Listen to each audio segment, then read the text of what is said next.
Hi Steven, I'm Alan's.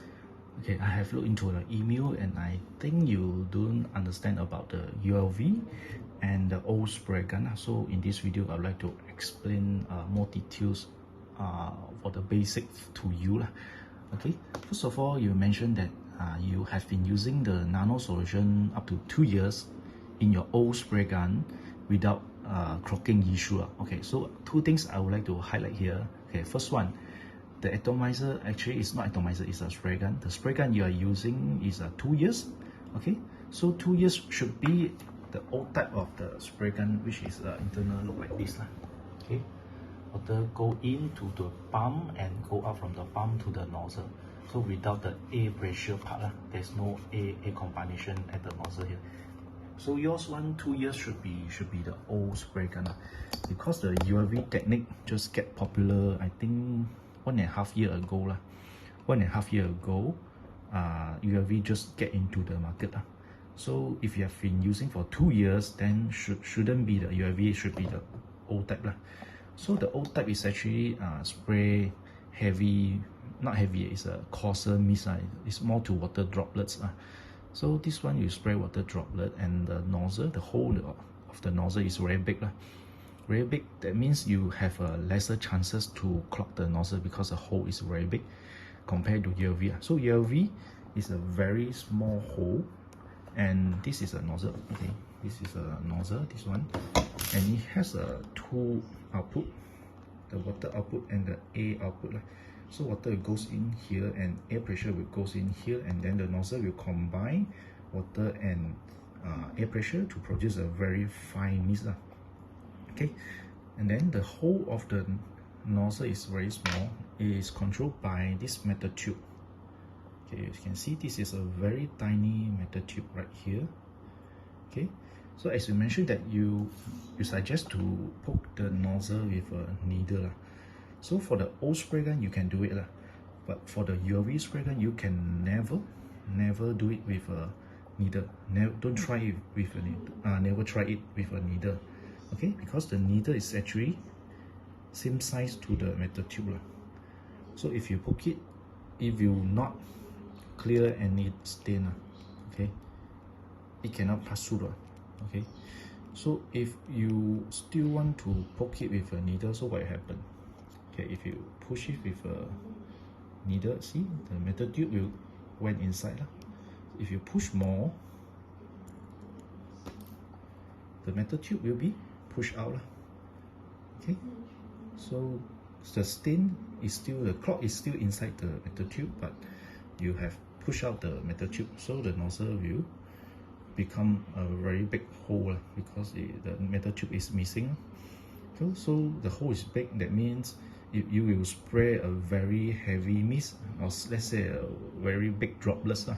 So without this tube, the ULV won't function nicely. So this one you spray a very heavy droplets, okay, without the metal tube. Okay, so never try it with a needle for the ULV, but the old spray gun you can try it with a needle because the hole is very big. All right, so for the clog things, okay, you mentioned that it doesn't clog the nozzle. Yes, correct.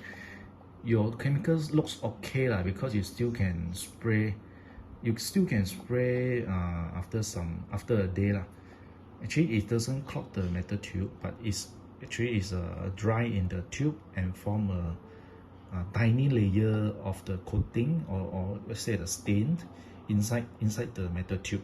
It form a very tiny film, maybe it's called film or stain inside the tube. So the size of the hole is actually very small. It's like our hair.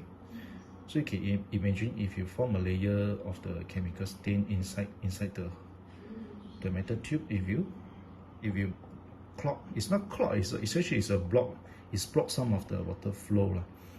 So after you spray for 20 seconds, it will spray smoothly because the water flow is actually dissolving the stain inside the tube. Okay, so after spray for 20 seconds, it's actually clear the clog, the blockage inside the tube. So you will get a very good spray after 20 seconds because it dissolves dissolve the chemical. So the good things about a chemical is it can be dissolved lah. So some chemical, if they really clog your nozzle, if you never get any mist, okay, after it clog, water cannot flow at all, no water flow.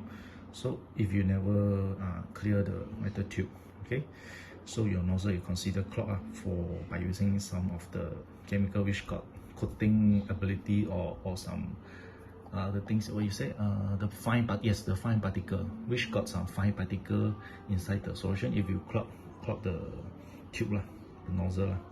So for your solution, I think it's still okay lah. It just it just block some of the flow lah. It's still okay. You can spray for 20 seconds to clear the flow.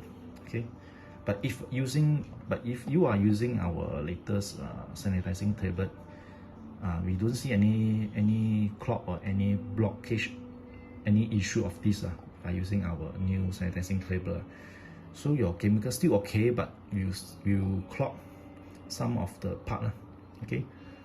You block some of the part not very heavy clog, so still acceptable. Okay, so the last thing that you mentioned is using vinegar to clear the nozzle. Okay, never, I said never use vinegar in any atomizer or any spray gun, not just the spin tech one. Never use it on any atomizer in the world, in the market. Okay, why? Okay, I'll show you why. Because vinegar is an acidic solution. Inside the spray gun or atomizer, there's a metal part.